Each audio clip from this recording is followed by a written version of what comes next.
The session's theme is energy independence through renewables. It actually sounds like a no-brainer actually, because given the way the energy prices, the renewable energy prices have come down, and the fluctuations in the oil market is actually looks like a no-brainer. So why are we even discussing this? It's obvious. But there are issues here. And the issues are something like, if you look at it, 2022, there was a huge oil shock. Energy prices went up by more than 50% across the globe due to geopolitical reasons. And that had an impact on all businesses, including MSMEs. Interestingly here, if you look at the energy expenses, energy cost of MSMEs, as per research, 5 to 20%, up to 20% of the operating expenses of MSMEs come from your account for your energy costs. While for a large company, it could be somewhere around 2 to 3%. Now, if there's a fluctuation in the oil prices, it has a direct impact on the expenses, the costing of the MSMEs. Also the fact that there's a huge economic risk here. Now, what we are going to do is now, through this panel, and we have a panel which is very experienced in this space, try to understand how MSMEs could actually go down the energy transition path, and what are the operational issues they might face, what are the risk factors they should account for, and I leave it to you to guide them and also show them the path. So if I may begin with you, Raiyaan, the fact that you come from a venture capital space, could you take us through the investment climate in the renewables, which is associated with the MSMEs? Are there enough projects which are sort of related to the renewable energy, which addressing the needs of the MSMEs? Do you see enough movement out there? Thank you. So climate change, energy transition is a massive, massive opportunity, right? So why does India need it? For India, it's not just a climate change goal or the net zero journey target that we have. It's also an energy security issue. So if we do like a rough math, we spend almost 6% of our GDP importing fossil fuel, coal, gas, etc. And India's goal, as per the Viksit Bharat committee that we've set up, is our energy per capita consumption is going to be 2.5 times by 2047.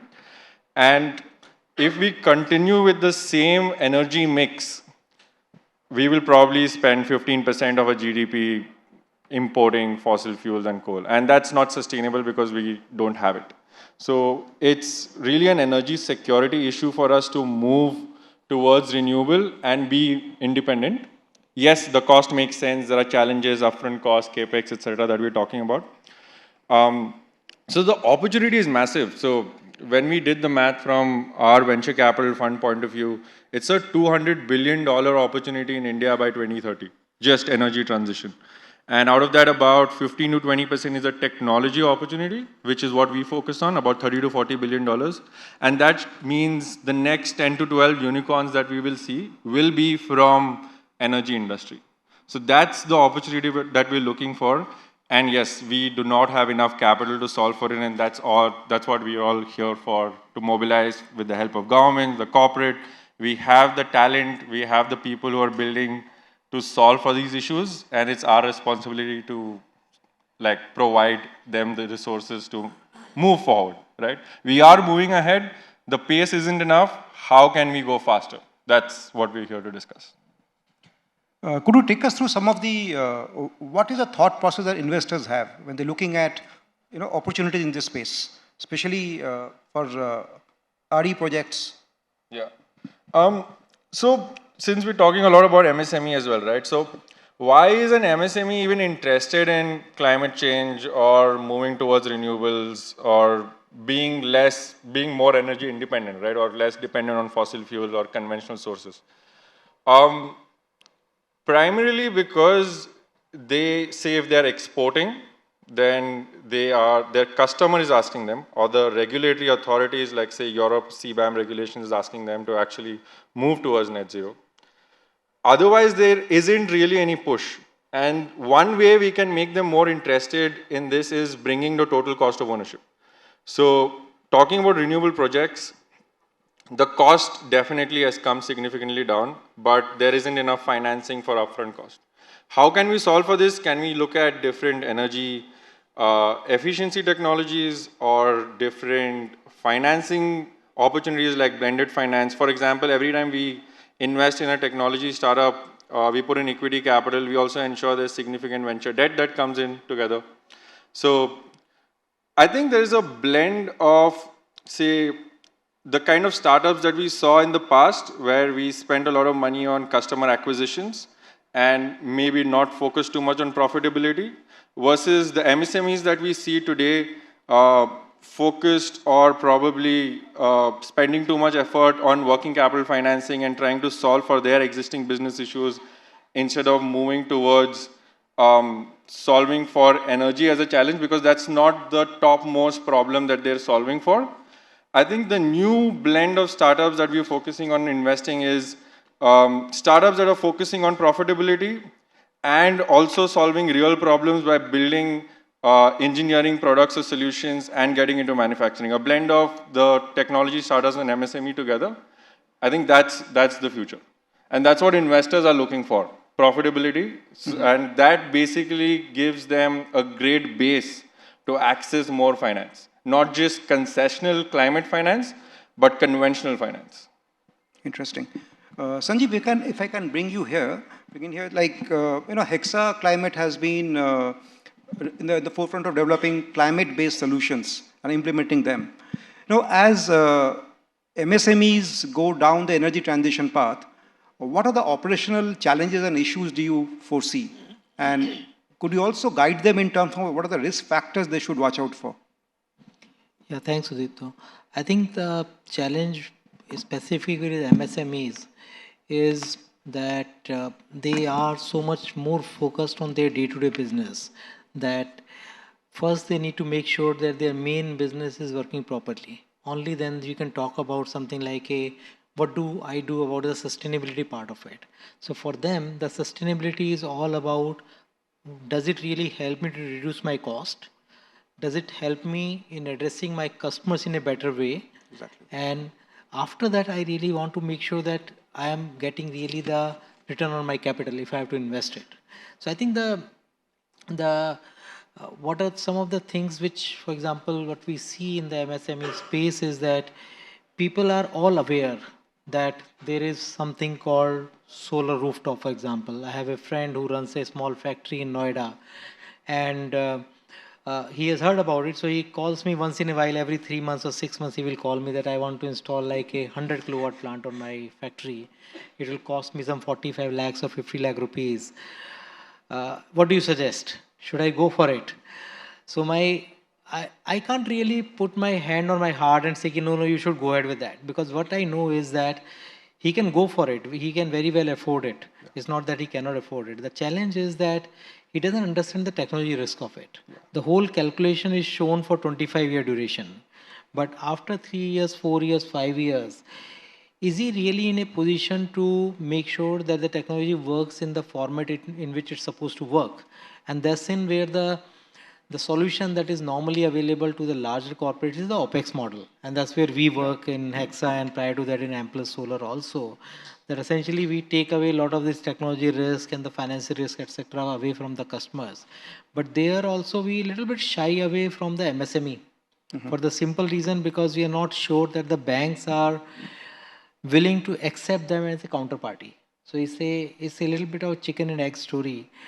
But I think now the government is reasonably making it easier for MSMEs to adopt renewable energy by making this GNA, which we call is the Green Network Access, or the network access for more than 100 kilowatt plants. So So anybody who has a load of 100 kilowatt and above can actually go for the open access. Obviously, the cost is not going to be something which we read in the newspaper about 250 rupees or 3 rupees for solar power. It is going to be much higher because the volume is much lesser in these plants as compared to like a 250 megawatt or 500 megawatt plant. We are talking of like 500 kilowatt. So obviously the pricing will be much higher, but this is something which makes it available for people. And why should MSMEs do it is simple reason, because they are at some end they are suppliers to people like Amazon, or they are suppliers to people like Maruti, etc., who are looking to make their entire supply chain the third level or the level 3 scope 3 emission as something like completely zero, and that's where they need to involve their suppliers into that chain. And I think it's the duty of some of the larger corporates to enable the MSMEs in their supply chain to make sure that they are part of that system and they are actually able to do it. On their own, I think there are obviously some low-hanging fruits like, can I really do the LED lighting in my factories? Can we really install the IoT? Like a lot of the devices are very, very cheap today. So you can actually install at the machine level that how do I measure how much energy is being consumed? And there are systems available where you can see that how much energy is being consumed at which machine level, whether I need to switch it on, switch it off, when we are going in the evening, are all the pumps, etc., are off. So some of the energy efficiency measures are, I think, fairly low hanging fruit, and that's where some of the VC funded technology based startups will play a good role by providing the products there. So that's my take on that. Interesting. Saurabh, if I can bring you in here, GEAPP, which is essentially for the audience, Global Energy Alliance for People and Planet, you bring together a lot of philanthropies, governments, and private sector to unlock capital for energy transition. And you work across different geographies. So are there sort of examples from other geographies which are sort of where you're working with MSMEs or clusters of MSMEs? And are there any lessons from there which India can take to? Sudipto, first of all, let me thank you for and the Outlook for inviting me here. Honestly, there are examples within India itself, and I think both the panelists alluded to the fact that if you ask me what are the barriers that a SME faces to really look at decarbonization, both on a rooftop basis and also process which is largely energy efficiency. Number one, there's very little information that he has about the technology. As Sanjeev very rightly said, doesn't know that. Number two, in many cases, the banks are unwilling to take SME as a counterparty. So what we have been doing, two things that I just wanted to lay out is that, first of all, let me tell you my own experience here in GEAPP and earlier in ESL. MSMEs want the solar and energy efficiency, not for necessarily for climate change reasons, but if you look at Maharashtra, for example, I'm just picking out one state. Sure. Today, the commercial tariffs in Maharashtra are upwards of 12 rupees per unit. And if I install a rooftop as a commercial customer, I pay only 5.5. So that is what is driving these people. So we, along with the government of Maharashtra, one of its state PSUs, have aggregated demand for 400 MSMEs in 4 districts of Maharashtra, help them get developer to provide them solar roof power as a service. Okay. So the problem is, unless you aggregate, no one will go and put up a solar plant of 10 kilowatt or 25 kilowatt and give you as a service. So we have tried to flip the model completely from an ownership model, which has the problems of A, lack of information about the technology, B, banks unwilling to come and lend to that MSME. So by aggregation of demand, we have kind of brought in developers. Number two is the counterparty risk still remains as far as for a developer, because a developer comes, he should be assured of offtake agreement being honored for the next 15, 20 years. Absolutely. So what we are doing is that we are building up a partial risk guarantee fund. We are blending some capital that we have along with the commercial capital that will provide about 50% of risk guarantee to any developer or a financer who comes in and funds the developer. So we're trying to solve these problems in two ways: flipping the model, Okay. so that the MSME doesn't need to pay, and also making sure that the contract is honored through a risk guarantee fund. Interesting. Raiyaan, you sort of, in the VCs, in the investment space, and financing is something which, especially for the MSMEs, is it's a very touchy issue because capital is scarce. Are there any, have you come across any interesting finance models or any sort of programs which help MSMEs, go down the energy transition path, which help them finance that transition? So I'll answer the first part. Sure. Why is it a challenge for MSMEs to attract capital, right? Historically, when we see typically, say, engineering products or application engineering solutions companies, we are usually just importing, assembling, and providing solutions, and perhaps integrating a little bit, but not really designing and building grounds up, which would probably give them a significant moat. So typically, a lot of MSMEs operate on very, very thin margins, sometimes single digit, maybe lower double digit margin. And then they are heavily reliant on working capital loans, right? And if I think and that's what we're funding in startups right now, if I think a lot of MSMEs can focus on not just selling, but also trying to spend a little bit on R&D and perhaps build technology grounds up and expand their margins to 20, 25, 30%, that would attract a lot of equity investors. So as an equity investor, early stage equity investor, what we try to do is support companies who are building technology grounds up in India with a tech moat, with IP, and can we make them larger so that they get access to conventional finance? So I think the best possible way to finance is equity, and then prove that they can build that product market fit at scale, and then attract other capital, right? But yes, so today, talking about different forms of finance, after equity, there is, most of MSMEs also bootstrap, right? Exactly. So having access to sophisticated capital like venture capital or private equity is harder unless they have reached a certain scale. So there are different kinds of blended finance, venture debt kind of models coming up. But typically, they would also want to ride on equity, right? So I think the best, perhaps, solution or a long-term solution is to see how we can build products or offerings which have a moat, and that would attract further capital. Interesting. Sanjeev, if I may,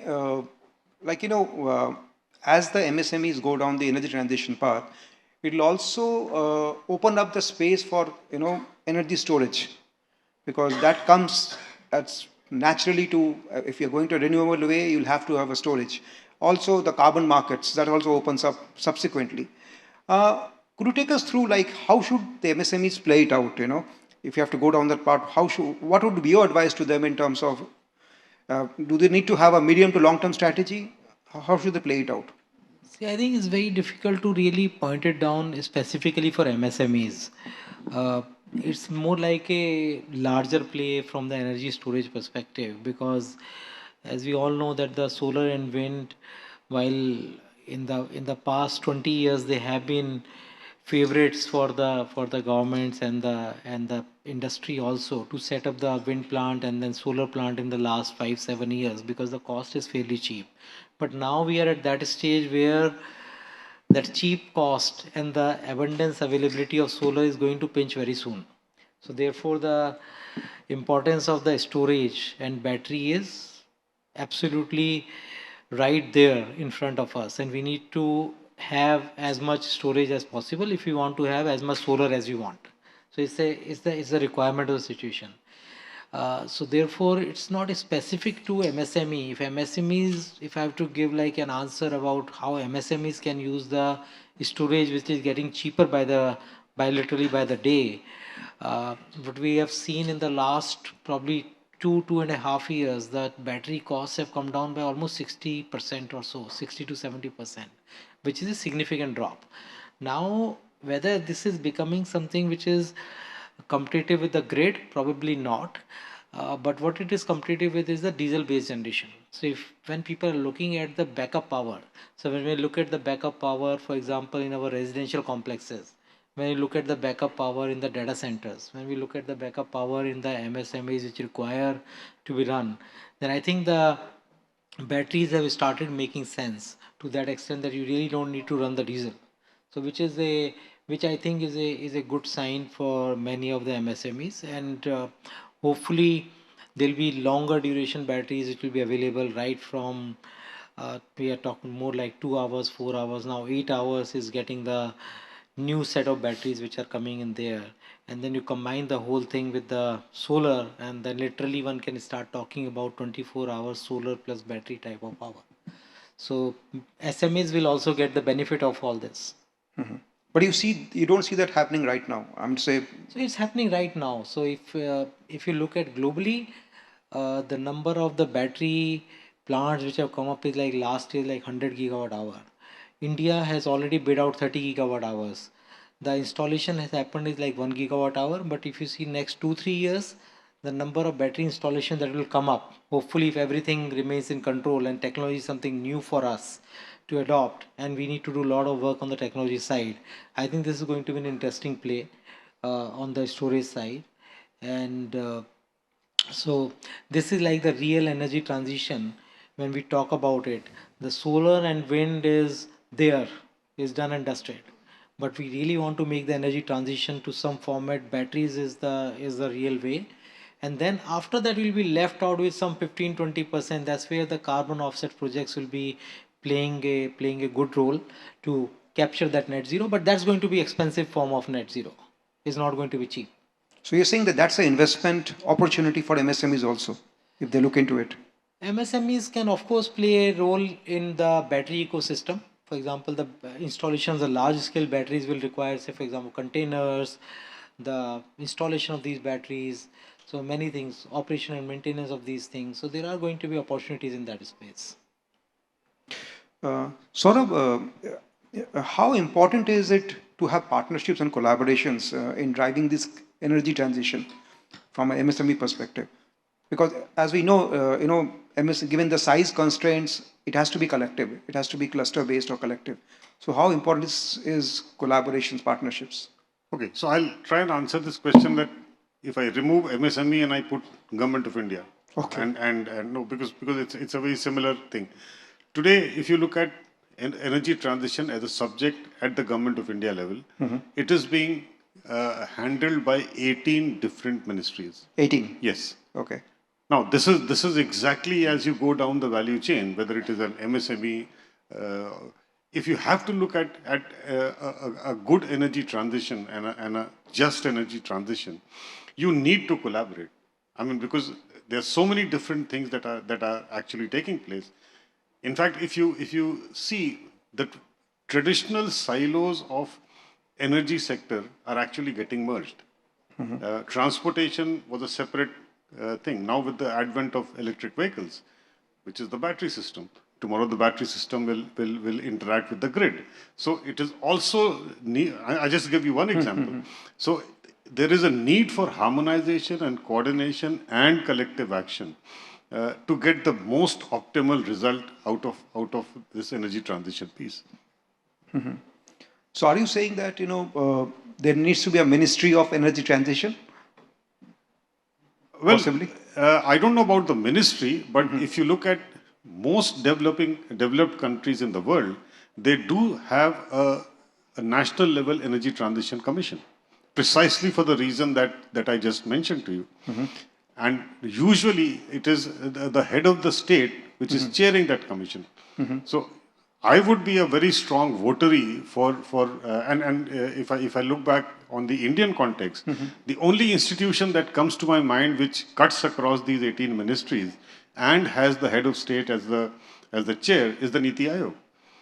So I'm strongly of the feeling that if India has to go forward in energy transition, there needs to be a body, basically a commission chaired by the Honorable Prime Minister, possibly serviced by the Niti Aayog, and getting all these 18 actors working together. And mind you, the same thing has to be replicated at the state level because the action happens at the state level itself. Absolutely. While the policy regulations can take place at the center, most of the action happens at the state.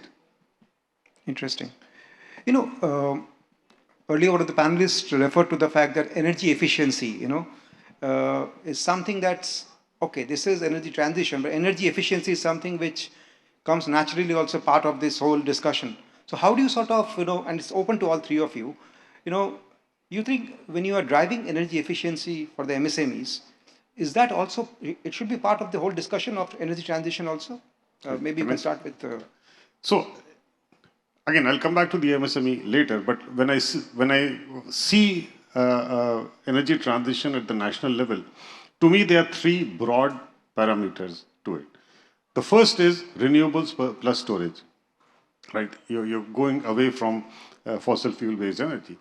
Number two is energy efficiency. Mm-hmm. You cannot talk about energy transitions without including efficiency into this. And let me tell you a very simple example why I'm saying this. And this I'm borrowing from my ex-boss who keeps saying that if you have a leaking bucket, you can never fill it up. So regardless of the supply source, whether it is fossil fuel or renewables, you have to get energy efficiency as part of this. Okay. Number three is digitization. Okay.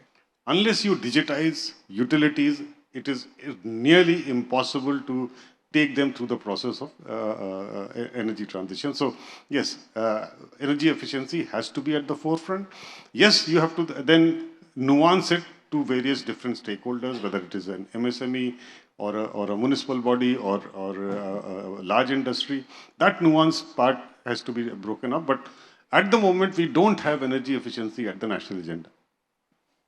Yeah. Ran, any views on this? Yeah, it's definitely the lowest hanging fruit and very well summarized by Saurabh. So I think the challenge here is it's a no-brainer. Mm-hmm. It has to happen. There are innovative technologies that can actually solve for it, and which is not very hard to implement. Talking about MSMEs, it's not on the top of their priority list because collectively energy efficiency will have, and implementing this will have a major impact.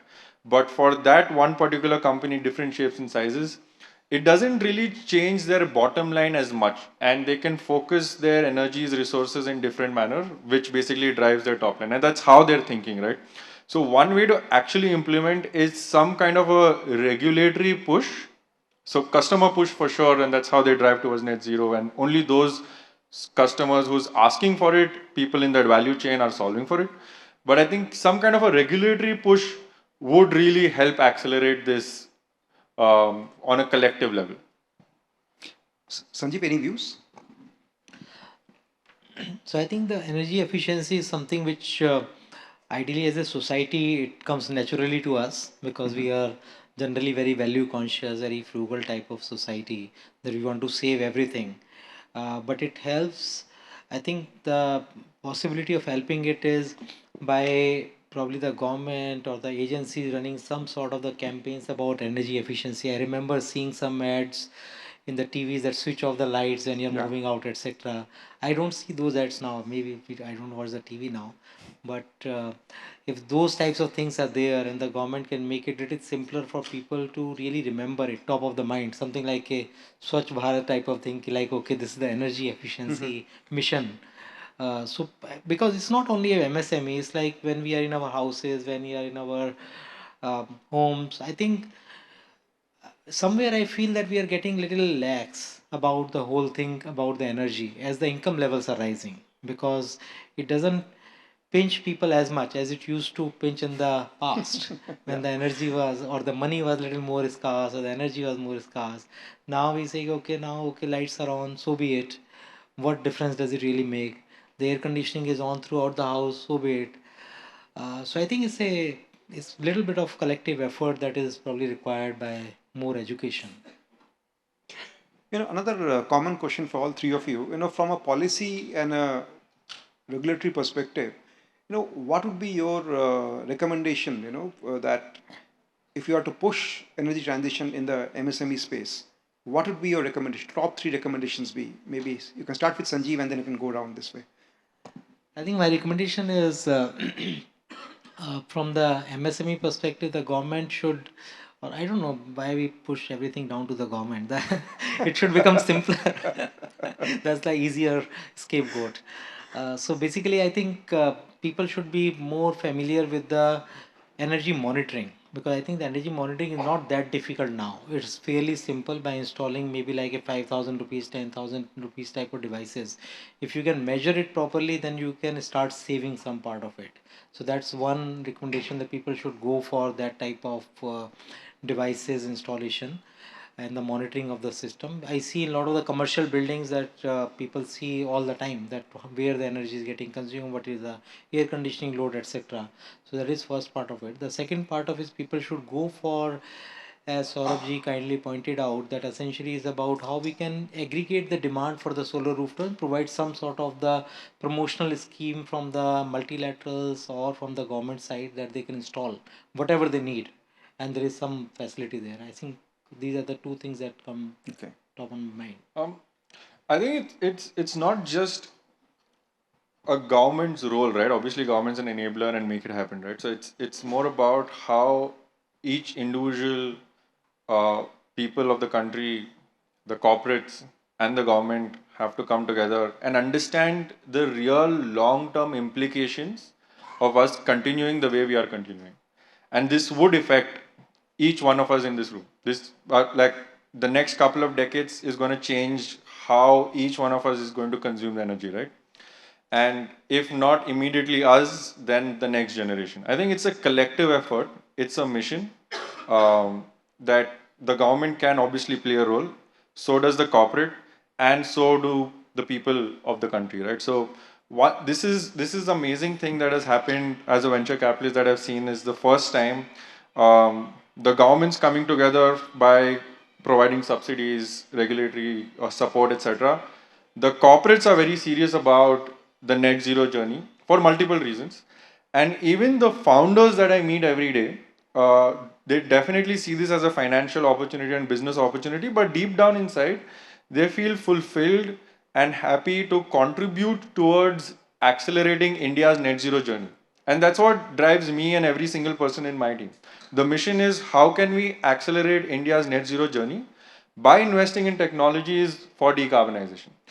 I understand technology very well, and that's what I'm focusing on. I think every person who understands the long-term implication of this should probably do what they do best, but a little bit more with a climate angle. And I think that's what would change, or probably not change, but at least help us move towards the goals that we've set for ourselves. Saurabh, any thoughts? So I'll answer your question in two parts. Number one is those MSMEs which are not part of the hard-to-abate sectors. Okay. Right? Steel and cement, etc. So, which I'll call normal MSME. I don't think there is any new policy or regulatory regime that needs to come in. Okay. There's enough. What is needed, as Sanjeev very rightly said, is an information outreach. Number two is facilitation from government or MSME ministry or SIDBs or whatever. And the reason is, if you do energy transition, which includes renewables and energy efficiency, it pays for itself. Okay. So it is the MSME which is gaining financially. It's just a question of making them aware and facilitate technology deployment, etc., etc. The second part, which is hard to abate, will need policies and a regulatory framework, particularly as many of them will have to switch to green hydrogen. Now that will need some sort of mandates, and along with that some sort of subsidies. But cutting across these two archetypes of MSMEs, I think what will happen and should happen, and I hope will happen, is that India is going to have a functional carbon market financial year 26, as I'm told. That's right. Yes. And there, I think, among the sectors that need to be put in, I will put MSME at a very, very high level. So that creates a financial incentive for the MSME to come in and start investing in energy transition. It also creates a business model where I, as a developer, can come in, provide these services to MSME and avail of the carbon credit if the prices are reasonable. So that's how I would like to respond to your answer. Thank you.